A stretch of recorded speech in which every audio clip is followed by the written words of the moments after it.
नमस्कार मेरे प्रिय आत्मन, आप सबका साई वाणी में स्वागत।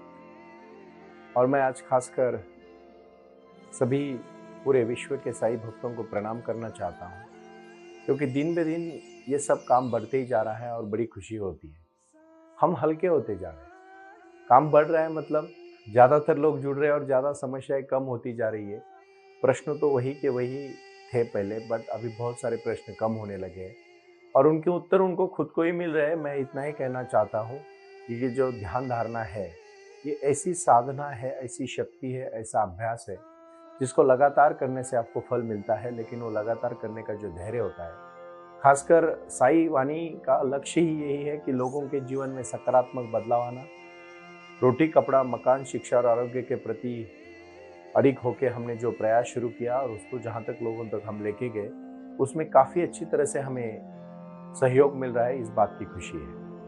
मैंने बहुत पहले कहा था कि भारत एक देवभूमि है, शक्ति और भक्ति की भूमि है, और इस पूरे विश्व में भारत का नाम अजरामर होने के लिए हमें बहुत सारे साहित्य, बहुत सारी कलाएं, जैसे कि भगवत गीता है, जैसे कि भगवान कृष्ण है, जैसे कि मैं कहूँगा हर जाति धर्म के लिए, चाहे वो फिर जीसस क्राइस्ट को मानने वाले लोग हैं, मौलाना को मानने वाले लोग हैं, मोहम्मद को मानने वाले लोग हैं, गुरु नानक साहब को मानने वाले लोग हैं, दादू को मानने वाले लोग हैं, कबीर को मानने वाले लोग हैं, कच्छिंदा अवस्था जैसे बहुत सारे सारे ऐसे धर्म ग्रंथ भी है, महान पुरुष भी है, और इसी विविधता के साथ भारत देश बना हुआ है।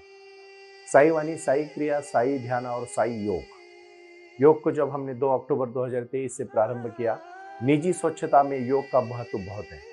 पहले हम अपने शरीर की, मन की, विचारों की स्वच्छता करें, काया वाचा मन। इसके बाद हम अपने घर की स्वच्छता करें और हम जिस परिसर में रहते हैं उस परिसर को पहले स्वच्छ रखें, क्योंकि पूरा भारत देश ऐसे ही क्लीन हो जाएगा। एक बूंद होती है, और जब वो समंदर में मिलती है तो वो बूंद नहीं रहती, वो समंदर हो जाती है। उसी प्रकार एक एक अपने घर का और अपने परिसर को, अपने जो हम जिस इलाके में, जिस मोहल्ले में, जिस जगह में हम रहते हैं, उसको भी हमने हर एक ने संकल्प लिया, दृढ़ता के साथ संकल्प लिया, तो पूरा देश स्वच्छ होने में समय नहीं लगेगा।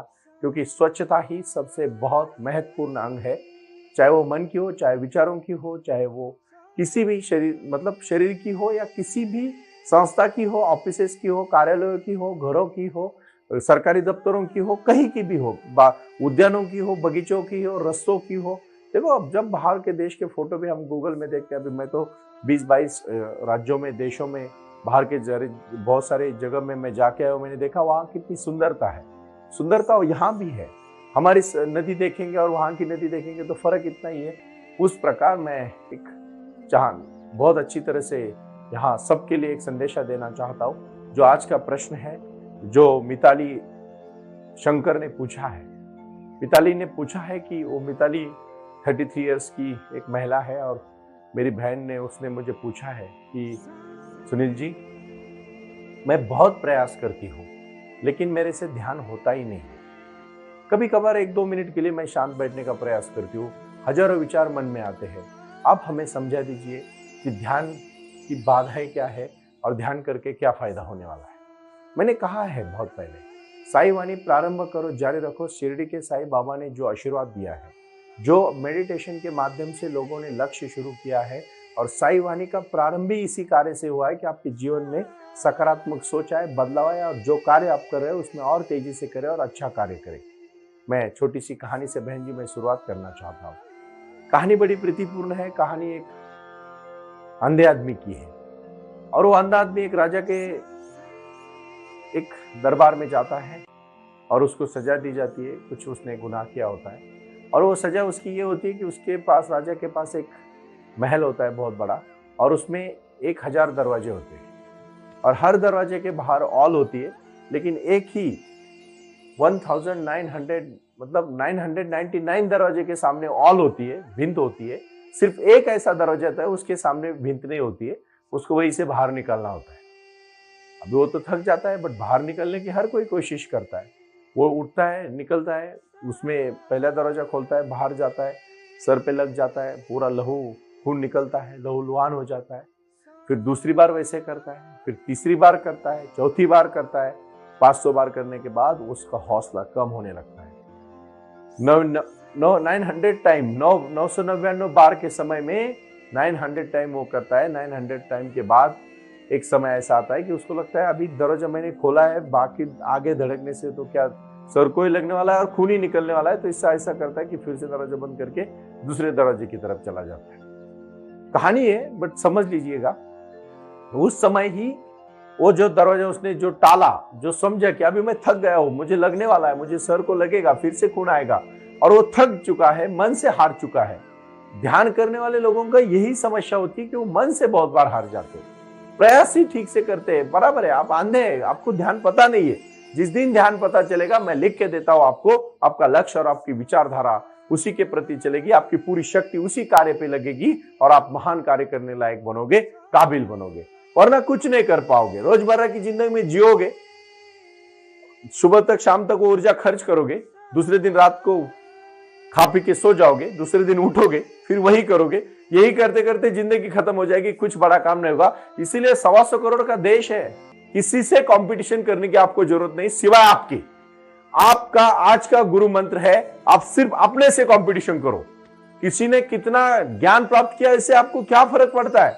एक प्रयोग जो मैं अभी कहा, कि क्यों कह रहा हूं, कि जब उसने 900 दरवाजे खोले, 901 दरवाजे के बाहर दरवाजा वॉल नहीं थी, भिंत नहीं थी, वो खुल के दीवार नहीं थी, वो खुल के बाहर जा सकता था, लेकिन उसने वहां जो थोड़ा सा उसको थकाना ही निगेटिव माइंड में चला गया, और निगेटिव माइंड में चलने के बाद वापस आया और फिर से उसने 999 दरवाजे के 1000 दरवाजे के चक्कर काटने पड़े। यही तो मैं चाहता हूं कि भाई और बहनों, आप यही मत करो। जब दरवाजा, हर समय प्रयास करो, उठ के एक दिन निकालो, 1 घंटा, एक समय में, एक 24 घंटे में 1 घंटा निकालना, एक 60 मिनट्स निकालना बड़ी बात नहीं है। और इसीलिए मैं चाहता हूं कि ये साई योग का भी प्रयोग है, क्योंकि ये सब क्रियाएं बढ़ती जा रही है, क्योंकि ये सब गुल मिला के अभी 80 मिनट्स तक जाने वाली ये सब काम, अगर आप ठीक से 80 मिनट्स मतलब 1 घंटा 20 मिनट में लेना चाहूंगा, क्योंकि 20 मिनट मैंने अभी योग के बढ़ाया है, क्योंकि हर सूर्य नमस्कार से लेके अलग अलग आसने के प्रति मैं 2 तारीख से मैं शुरुआत करने वाला हूं। आगे जाके हम उसको प्रयास करेंगे, लेकिन प्रारंभ करो और जारी रखो को ये नारा जारी रहेगा। साई वाणी घर घर तक पहुंच रही, इस बात की खुशी है। और ई कॉमर्स के माध्यम से मैंने हजारों करोड़ों लोगों को व्यापार और उद्यम, उनकी कला को, सेवा को संधि देने का भी प्रयास किया। इंडियन चैम्बर ऑफ एजुकेशन के माध्यम से उनको काउंसलिंग हो रहा है और बहुत सारे बच्चे अपने लक्ष्य के लिए प्रति दौड़ रहे, इसी बात की खुशी। लेकिन आज का जो महत्वपूर्ण विषय है, जो मेरे बहन ने पूछा है कि ध्यान की बाधाएं क्या क्या है। सबसे पहली ध्यान की बाधा है कि आप खुद, आपका उतना धैर्य नहीं है, उतना साहस नहीं है, उतनी कंटिन्यूटी नहीं है, उतना पेशेंस नहीं है आपके पास। साईं बाबा ने सबसे पहला मंत्र दिया है श्रद्धा, मतलब ट्रस्ट, फेथ, सबूरी, पेशेंस।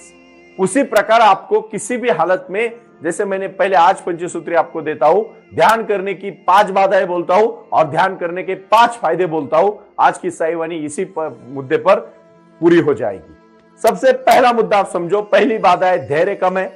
दूसरी बाधा है हम करने का तहे दिल से प्रयास ही नहीं करते। तीसरी बाधा है, सबसे महत्वपूर्ण तीसरी बाधा है, हमें उसके बारे में जानने की क्यूरियोसिटी है। सिर्फ हम देखो, कुतूहल कुछ भी नहीं चुकाता, इसलिए कुतूहल कुछ भी नहीं पाता।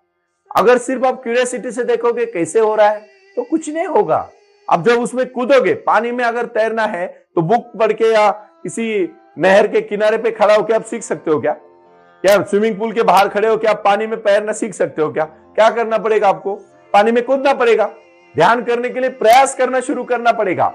आप बहुत तहे दिल से, शिद्दत से मांगते ही नहीं, प्रारंभ करो, जारी रखो, प्रारंभ करो, जारी रखो। इसी विचारधारा में बहुत कुछ है और यही करते करते करते करते करते करते करते करते आप मेडिटेशन के तौर पर चले जाओगे। बहुत बड़ा मंत्र है, बहुत बड़ी शक्ति है, गुरु की भक्ति है, साधना है, ये विचारधारा है। मैंने जो प्रयास किया है और आज कम से कम हजारों करोड़ों लोगों के घर घर में साई वाणी बज रही है, लोग सुन रहे हैं। साई ध्यान, साई क्रिया, साई योग और साई वाणी को सुनने के बाद उनके जीवन में जो बदलाव आया है, उसमें से मैं तहे दिल बहुत शुक्रगुजार हूं। इसीलिए मैंने उनको पहले दिन में कहा था, यत्र योगेश्वर, जहां भगवान कृष्ण और जहां अर्जुन जैसा योद्धा है और जहां नीतिमत्ता है, वहां फल है। धर्म क्षेत्रे कुरुक्षेत्रे समवेता युस्वा मामका पांडव अक्षय व किम कुर्वत संजया। ये जब अर्जुन पूछा था उनको कि क्या हो रहा है, तो यत्र योगेश्वर, जब उन्होंने कहा आखिरी में श्लोक में, तो क्या कहा इसमें? कहा ये विजय पक्का है, ये विजय पक्का होने के लिए आपको चलना पड़ेगा। मैं लिख के देता हूं मेरे साईं वाणी के सभी भक्तों को, भाइयों को, बहनों को और साधकों को कि आप सिर्फ प्रयास करो, आपको फल मिलने वाला है, आपको कोई नहीं रोकेगा। पांचवा और आखिरी जो समस्या है वो मैं कहूंगा, सबसे पहली बात, आपको ये चीज कुतूहल से नहीं बल्कि दृढ़ता और संकल्प के साथ लेनी है। मैंने संकल्प किया है कि मैं ध्यान करके ही रहूंगा, ये तब जब तक आप बहुत कोशिश करके, गौतम बुद्ध की जीवन की कहानी, 6 साल गौतम बुद्ध दर दर के भटकते रहे, ज्ञान प्राप्त करने के लिए इधर उधर गए, कुछ नहीं मिला। 6 साल के बाद निरंजना नदी के पास जब एक महिला खीर लेके आ रही थी और जब बुद्ध वहां पूरे गिरे हुए पड़े हुए थे, और जब उसने वो खीर खाई और उनको ज्ञान प्राप्त, और उन्होंने बोला कि मैं इसी पेड़ के नीचे आज दृढ़ संकल्प करता हूं कि मुझे ज्ञान प्राप्त होगा, नहीं तो मैं उठूंगा नहीं। मैंने वो बोधिसत्वा की भी कहानी पहले बताई थी, आज फिर से कहूंगा। गौतम बुद्ध के जीवन में ही कहानी है बोधिसत्वा। चाइना जाके जब प्रचार प्रसार करने लगे तो दीवार की तरफ मुंह करके बोलते थे। 8 साल हो गए, बोधिसत्वा ने कभी पीछे मुड़ के 2 घंटा जो भी लोगों को संबोधित करते थे, शिष्यों को संबोधित करते थे, नहीं किया। लेकिन 8 साल के बाद महापात्र आया और उन्होंने कहा, मैं मेरा हाथ तोड़ के आपके सामने रखता हूं और नहीं आप पीछे मुड़िए, मेरे तरफ देख के बोलिए, नहीं तो मैं गला काट के रखूंगा। बोधिसत्वा कहता है, मैं तेरा ही इंतजार कर रहा था। कहानी का मतलब ठीक से समझो। जब तक आप ईगरली ये सब चीजों को खुद को बदलने का प्रयास आपको खुद को अंदर से करना है। और मैं लिख के देता हूं कहानी के साथ, जब मैं कहता हूं तो आप इसका मतलब समझिए कि आपको खुद को बदलना है। कोई नहीं बदलेगा, कोई दूसरा आपको बदल नहीं सकता, कोई किसी की जरूरत भी नहीं है। आपको सिर्फ खुद को तय करना है कि मैं कैसे बदलूंगा। और याद रखना भाई और बहनों, आपको बदलने में कोई समय नहीं लगेगा जब आप ठान लोगे। अभी ये हो गई 5 समस्याएं। अभी फायदे आप समझिए। सबसे पहला फायदा, छोटी छोटी समस्याएं निकल जाएंगी। दूसरा फायदा, मन स्थिर होने के बाद आपके हाथ से क्रिएटिव काम होगा। तीसरा फायदा, सबसे महत्वपूर्ण, आप फिजिकली, मेंटली, इमोशनली हल्का और फिट महसूस करोगे, फ्रेश महसूस करोगे।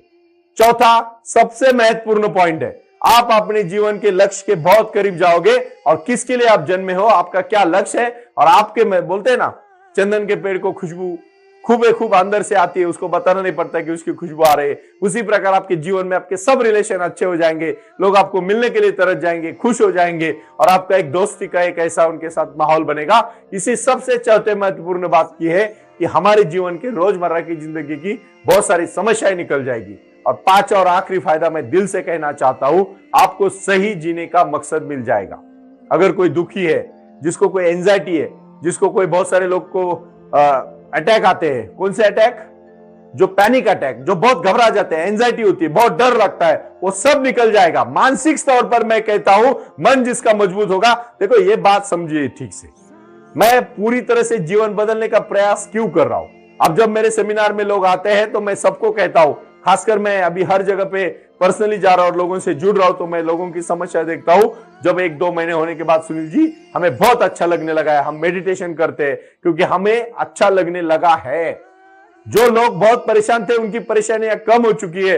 5 और आखिरी फायदा मैं कहूंगा, अब ठीक से समझिएगा कि भगवान की पूजा हम क्यों करते हैं, क्यों, कौन से भगवान की हम प्रार्थना करते हैं कि हमारा अच्छा हो। लेकिन आप बिना कुछ किए आपका अच्छा कैसे होगा। आपको अच्छा करने के लिए और होने के लिए भी कुछ करना पड़ेगा ना। तो ये करो, कोई कर्मकांड की जरूरत नहीं है। मैं किसी के ऊपर एलिगेशन नहीं कर रहा हूं, ना किसी का नाम लेके बोल रहा हूं, लेकिन याद रखना आप खुद भगवान हैं। और अप दीप भाव, साईं बाबा का आशीर्वाद देके आप बोलोगे फिर साईं बाबा का आशीर्वाद क्यों चाहिए, क्योंकि एक जगह पे आपका मन स्थिर होगा और उसी स्थिरता के साथ आप अपने जीवन में वो ऊर्जा पाओगे जो साईं बाबा अपने भक्तों को देती है। और यही साईं वाणी की शक्ति है। भक्ति और शक्ति के साथ जुड़ के हमें जीवन में क्रांति करनी है, क्योंकि क्रांति एक दिन में नहीं होती, लेकिन एक दिन जरूर होती है। इस बात को मैं तहे दिल से कहूंगा। इसीलिए महान विचारों के साथ जुड़ने से पहले अपने विचार महान करें, खुद महान बनने का प्रयास करें।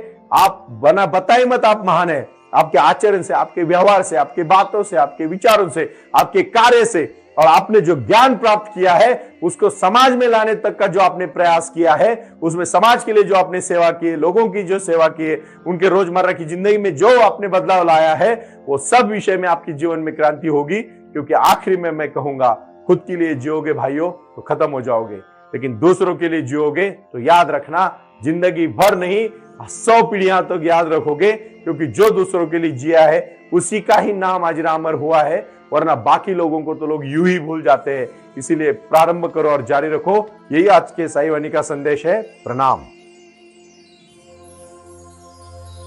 ओम साई राम। प्रारंभ करो, जारी रखो। इसी विचारधारा से साई वाणी का प्रारंभ हुआ।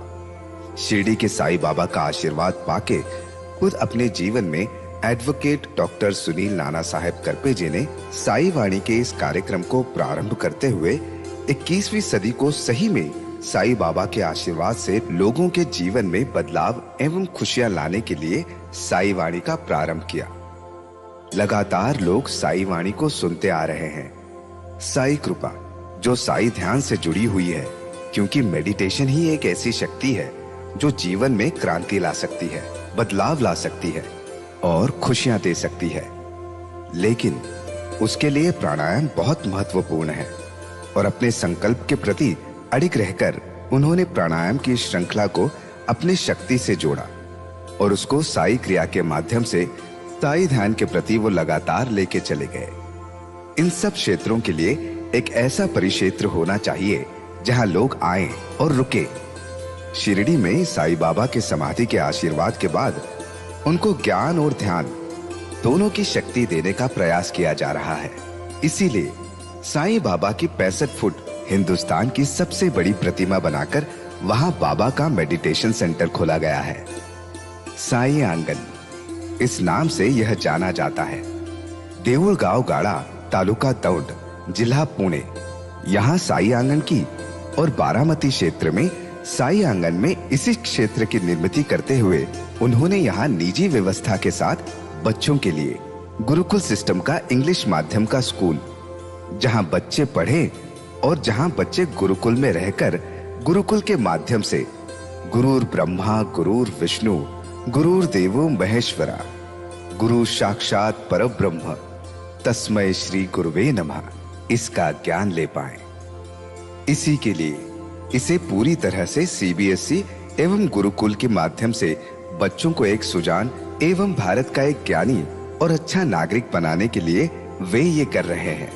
उसी के साथ हेल्थ इज वेल्थ कहते हैं कि शरीर ही सबसे महत्वपूर्ण संपदा है और उस संपदा को आयुर्वेदा के माध्यम से लोगों को जोड़ना चाहिए।